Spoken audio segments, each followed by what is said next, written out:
Shannon? Wow, we're having all I'm kinds. here. Oh, okay. Threw me off for a second. I'm like, wait a minute.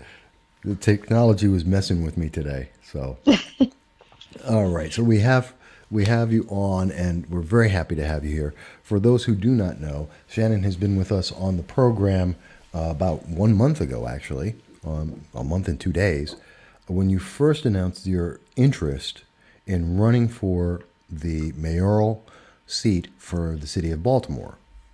Yes, All right. And since that time, as of June 1st, you made that official. All right. absolutely. And I really appreciate you having me on. Well, we're happy to have you on. You're an excellent guest. Now, I know there's a lot of things that people have been talking about in Baltimore. Baltimore has a very unique history as a city because you've had, what, the last five mayors have all had issues where they wound up being removed from office or resigning after one term. Is that right? That is correct. That is absolutely correct. So, and I know some of the most recent names have been, of course, Karen Pugh and Stephanie Rawlins Blake and Sheila Dixon. That's going back to 2007. They've all had massive problems and had to resign or not seek election because of a lot of the issues. Can you tell us from the perspective of someone in Baltimore, what have been some of those issues that they've been forced out of office over? Well, what I can tell you is this. There are always instances where, folks have different interpretations of how things should go. However, in these cases, we have had problems where 2 mayors ago, our mayor was removed or asked to separate herself from the office because of some legal issues. The mayor after that decided not to run for reelection because she had made some inappropriate statements that had gotten picked up and circulated in the media. And now with Mayor Pugh, former Mayor Pugh, she's been under investigation. I mean, there were actually a series of raids on her multiple homes and office and city hall by the FBI and the IRS. Yeah, there have been some serious issues there. As I recall, that was because, and she had the same kind of problem that Sheila Dixon had, because there was questions about finances, embezzlement, or misappropriated funds. With Yes. Sheila Rawlings, there was the problem with the actual riots that occurred in Baltimore, where she actually shut down the police to allow the riots to go forward, which kind of ended her term. It did. It kind of made it a little difficult for her to run again, that's for sure. Yeah. And I was looking it over, and a lot of people may not be familiar, and just to give them some background on it, Baltimore is actually a very interesting city. If you were to go to the U.S. Census, you'll see that, and I'm trying to bring it up as I'm on the screen, but you have a great city. I mean, it's had enormous growth. There's about 602,000 people in the city. And over the last 10 years, the average income has increased by about 50%.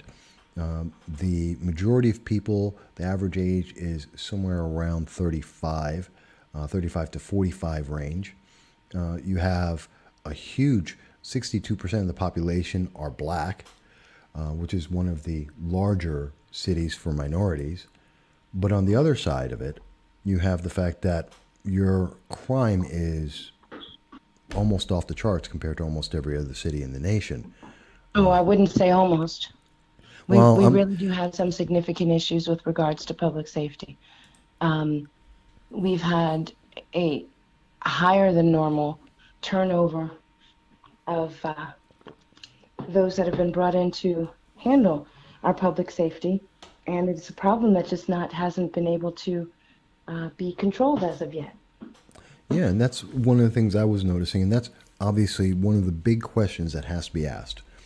Since we've seen what happens when riots are left unchecked, when we've seen that many of the Democratic policies have failed in terms of that, where we see a crime rate that's at 70.5%, well, per 1,000 people, you're looking at a crime rate of 20.47 on violent crime versus 5. This is per thousand in the United States. So the 5 for Maryland, 4 in the nation, or a better way to put it, your chance of being a victim of violent crime is 1 in 49 in Baltimore. It's 1 in 200 in Maryland. How would you look to address that? Well, I think, part of the problem is we have a lot of folks that come in that understand politics and how to legislate, but don't understand what they don't understand, meaning trying to be all things to all people. I think one of the things we have to do is bring in the best people possible and then find out from them what they need to be successful in that job. It would kind of be like me going to the dentist and telling him what he needs to do. I'm not a dentist, but I know if I have a problem with my teeth, I need to find the best dentist possible and let him do his job. And I think when we bring in folks but do not give them the proper resources to be able to do that job, we do them and the city a disservice.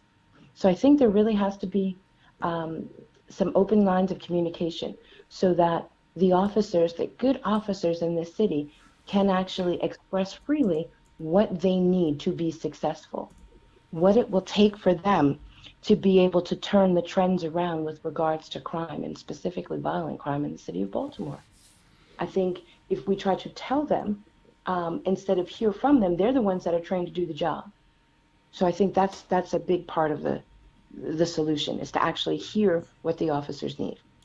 So it's a question of leadership, essentially. Yes, yes. But then you've got some other issues that kind of feed into it. For example, we need the job numbers to climb, not decrease.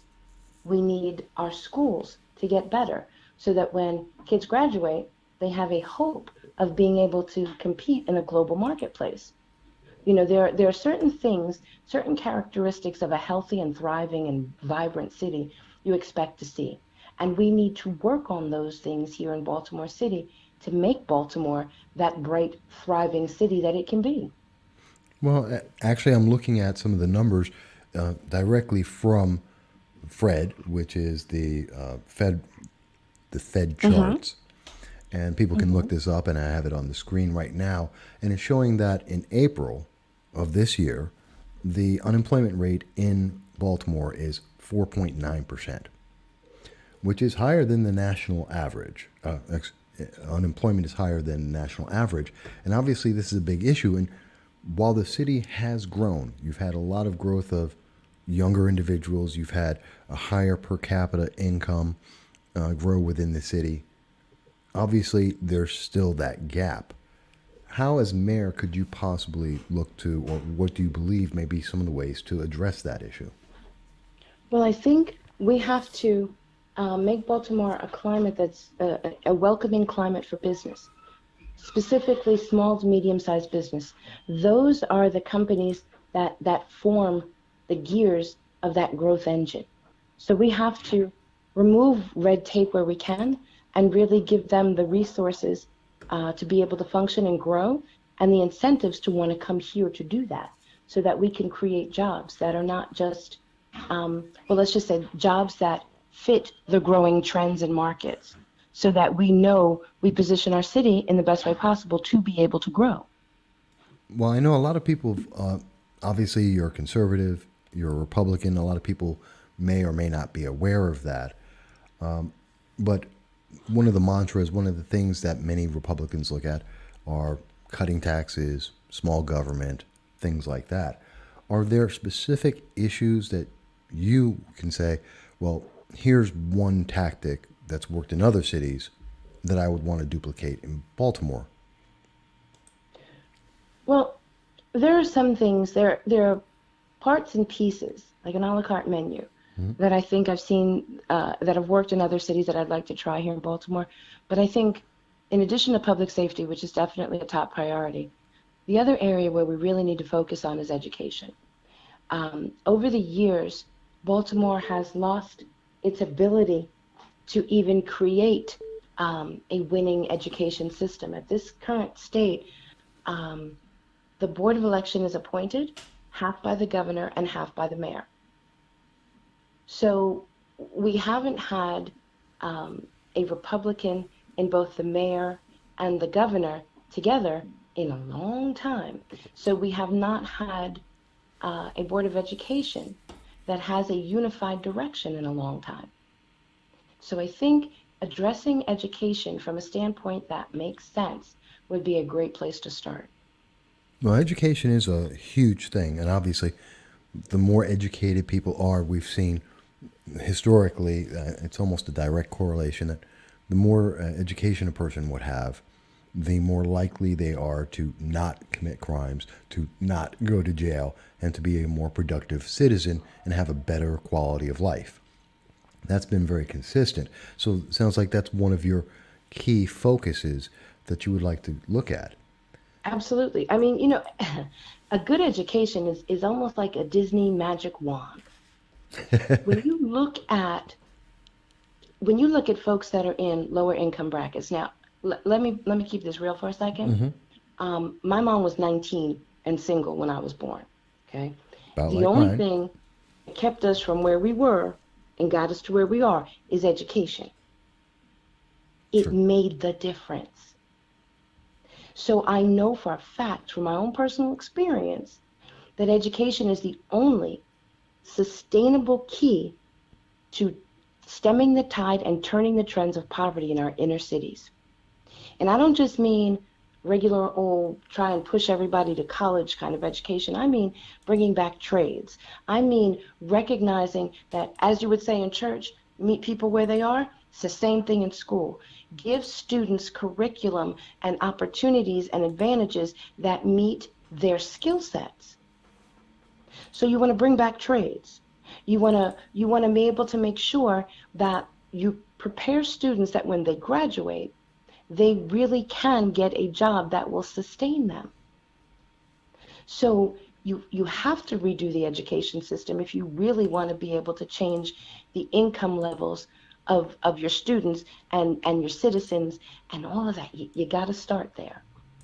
No, I can understand that completely. It makes a lot of sense. Uh, because education, I mean, we've seen it how many times over and over again. Education is the key. If we've got It the is. education, everything else comes from there. Let me ask you, Shannon. There's a lot of talk right now uh, by the major media, the Baltimore Sun in particular, in talking about people like Jack Young, and they've been mentioning names of some other individuals. I believe State Senator Jill Carter, and they're talking about all these people who may be running. How do you think that? What do you bring to this table that separates you from career politicians that the media currently are talking about, which are all Democrats, but that they're focusing on that end? How do you present something different that people should check out? So here's an interesting thing. I was having a very similar conversation with someone about a week or two ago, and he said to me, he said, "Well, here's the problem with Baltimore. It's kind of like you take the chairs from the ballroom and put them up on the deck. So you move the chairs, but the ship is still sinking. So we need a fresh perspective. We don't need to recycle the same perspective and ideas.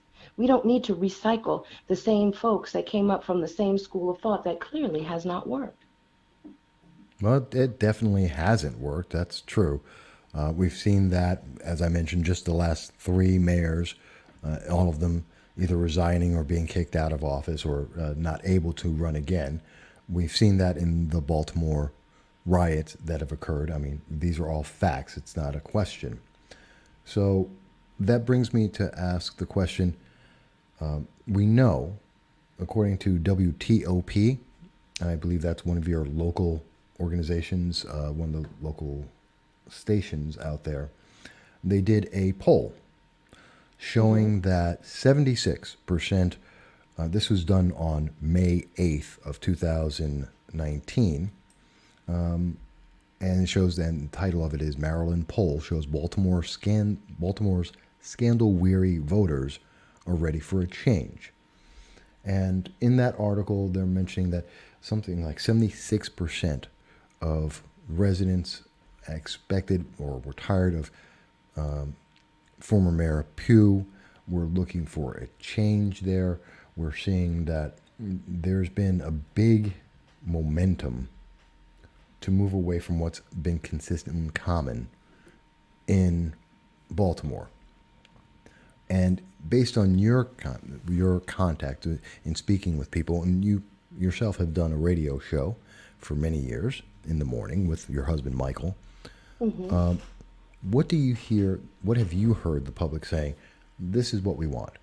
This is the direction we want to see that hasn't been said or isn't being said by other officials right now. So I'm hearing more of this is what we don't want. This is what we don't want to allow to continue. So now that's a start, because when you know what you don't want, okay, you can eliminate that and look for what it is that you do want. I think even if folks aren't sure exactly how to get there, they all understand that our crime numbers are off the charts. That has to be addressed. That our school buildings and the curriculum are not pairing up together to create a world-class education system. We kind of get that. We don't see the resources in the city that are just spurring and encouraging off-the-chart business growth and development. We know that there are things that when we look at other cities, they have and we don't. But now folks don't always understand how to get those things. And that's what the new leadership under my administration will show the city. How to be able to become what they see out there and want to be here. Well, that's an important thing. Let me ask you. I know that you had your launch party on June 1st. Yes. I'm imagining, and I haven't had a chance to speak to the Maryland Republican Party, but I imagine they've been very supportive and they were there at the event. How was that event? Were you able to raise money? And how has the response been from other Republicans throughout the state? So it was very well attended. There were several organizations represented. There's nothing I would have changed about the kickoff. So yes, we are in that fundraising phase, and we will be there for a while because, you can have the best ideas, dreams, visions, and goals, but if you don't have the dollars that go with it to get your message to the voters, it's kind of a moot point. So the state party has been very, very supportive and receptive. Our state party chair actually made the announcement for me. Oh, that's cool. Which was kind of a funny thing. I was home and I got a text that said, here, check out this link. And it was of an interview of our state party chair talking about Baltimore and what he hoped would happen in the city, and who he hoped would actually run for mayor. And this was not a conversation that he and I had had. So that was an interesting kind of thing there. Oh, that is. That's really cool. So let me ask you this, based on that, because I was just talking in the early part of the show, and I was discussing Joe Biden. And I'm sure you're familiar with Joe Biden. Of course. And he mentioned, and we showed video, but he also mentioned this in interviews recently, that when he started off, he was willing and tried to sell himself to special interest groups to raise money so that he could be elected, which I find troubling, which I find very troubling. And his exact words were he was trying to prostitute himself to get the money to run in an election. And I believe that's very troubling, especially since in the last 3 years, he's gone from $1 million in debt to $1 million in profit. That's about $2 million. That's troubling without a job. So I would ask, and I think this is, and especially given the environment in Baltimore with some of the past mayors and their money issues, it needs to be asked. Would you do the same thing as what Biden did? So our strategy is completely different. I gauge the support in this city for my candidacy and campaign by the amount of individuals that pledge to support and then actually do support the campaign. So for me, I'm not I'm not looking to be beholden. See, that's where you get into trouble. Mm-hmm. Yeah. So I want the individual voters to decide they want to support my campaign, either by volunteering or by donating 10, 15, $20 a month. That's how I know I'm hitting the mark. That's how I know that my campaign is being well received by the folks that matter, which are the voters, the people that live here, not the special interests. Yeah, it makes a big difference because, and that's obviously very different than, as I said, this is from Joe Biden himself. We covered that earlier in the program. That's what he was coming from. He was looking to have special interest by him. So it's always refreshing to hear someone say, who's involved in politics, to say, no, I don't want to be, I'm not up for sale. I don't want to be bought. I want to represent the people. Because we just don't hear that enough. We really don't. I got to tell you that. Well, if you're elected to serve the people, you need to hear the people. And I, you need to be able to gauge that they hear you as well. no, I agree with that. I think that's absolutely important. But we just don't hear it enough.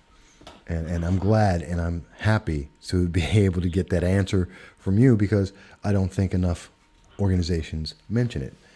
And speaking of that, obviously you're going to be out on the campaign trail. You're going to be out with the public talking with them. Yes. What are some of the next events that people can be able to contact you or to see you or to speak with you? Well, first of all, I'm really pretty accessible, especially on social media. So folks don't have to wait for an event or a special thing to be able to reach out to me. People can reach out to me on Facebook at Write for Baltimore. They can message me, and I do respond to all of my messages. That's always So important. So I that's the don't, easiest way to I don't reach you. expect people to just wait for a special event or occasion. They can reach out to me. That's cool. That's always important to have that contact. I don't think that's one of the great things about social media nowadays is that you can get that direct response from people. But do you have an event that you have planned? We actually have several. Um, we are, matter of fact, June 15th, we are participating in a Juneteenth tour of Maryland with Dr. Alveda King. Ooh, So we will be starting in Baltimore in the morning, going up to Bel Air, Maryland in the afternoon, and ending in Annapolis in the evening. wow. So there will be three different events, and one specifically in Baltimore, as I said, starts at 11 a.m. And as I said, also this is for Juneteenth celebration. So that's one place. And there are, matter of fact, this afternoon, our calendar page will be going up so that people can see what events are coming up and where, and join us if they'd like. Oh, great. And they can find that both on the website and on social media. Yes. Fantastic. And people will be able to see that. By the way, people, remember it's WRIGHT. When you're putting in right, it's WRIGHT. Just as a reminder for those who are listening to this on an audio only basis. I wanted to ask, and I just had it in my mind and then I threw myself off there. Alveda King, Dr. Alveda King. She's been a supporter of yours for a while. And it's interesting. She's backing you and she's still there with you even now. Is that correct? Am I? Well, I met Dr. Alveda King in 2013. And we've stayed in communication somewhat since. The last time I saw her, though I must admit, it's been a couple of years. I saw her last during the inaugural festivities in January of 2017. No, but she's still in touch and she's still willing to work with you. That says something. Well, see, the interesting thing that I don't know if a lot of folks know about Dr. Alveda is, although she does have an assistant that handles most of her issues and things, she actually responds to her own Facebook messages. Oh, So I can send her a message and get a messenger message back from her within a day. wow. That And is she actually responds to her messages herself. that's rare. That is very rare. I can't even say that I do that all the time. Let me ask you, and now we've covered a lot of ground. We've talked about the troubles in Baltimore in terms of economics, in terms of education, in terms of crime. We've talked about some of the solutions and the path that you're looking to go forward with to resolve that, and how people can reach you at Right for Baltimore. Let me ask, is there, and just in the final moments here, is there anything that I haven't addressed? Something that you, obviously, it's a new campaign. I know the mainstream media hasn't caught on yet, but they will, and we're going to help them by giving them this and say, they should put this out there. But is there anything else that you would say you want people to know who are looking at what alternative, what's the right way for Baltimore? Well, because we're wrapping it up, there are a couple of things that I'd like to say. First of all, for any of your listeners that are interested, that actually live in Baltimore or are interested in supporting our campaign, please do reach out for me on Facebook at Right for Maryland, Right for Baltimore, I'm sorry, or on my website, which is rightformaryland.com. If you have questions, if you have suggestions or thoughts, share them. You will always get a response, always. Our calendar will be there. If there are events going on in your community that you want us to come to, message us, let us know that as well. This campaign is not just to win the office of mayor. This campaign is to give people a snapshot of what a Right for Mayor administration would be like. That we're open, responsive, and receptive. And I think those are things that people need to see, feel, and understand. Oh, That's number one. mhm.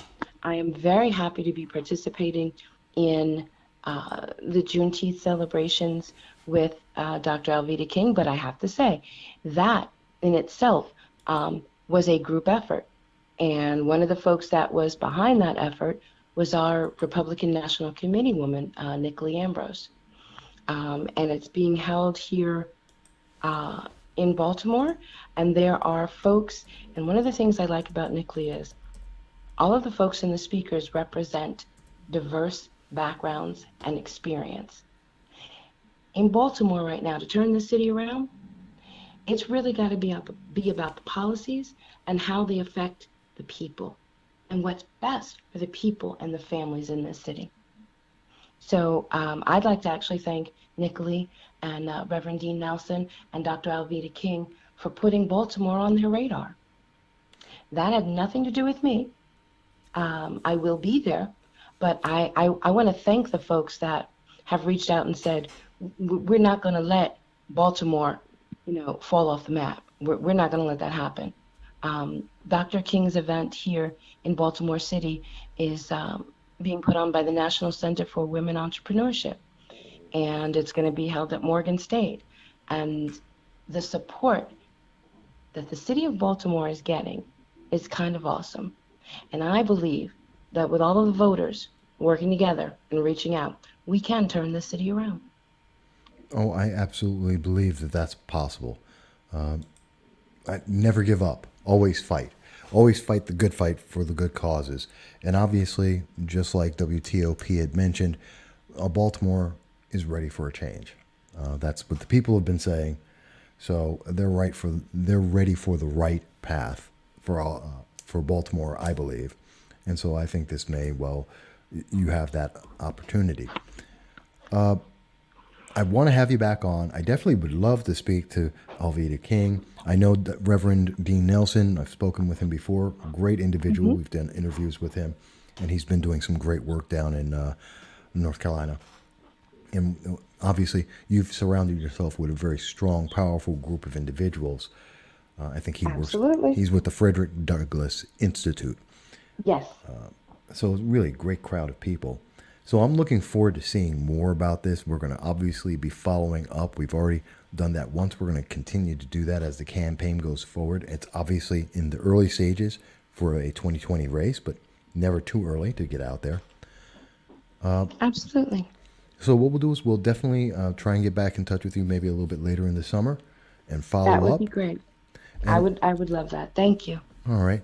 And folks, again, we'll have in the description links to all the sites, and you'll be able to check that out. We're a little over time, so we have to go, but it's worth it for a great interview. And I again thank our guest, Shannon Wright, for being here with us and her describing and telling us about her efforts with the Baltimore mayoral race.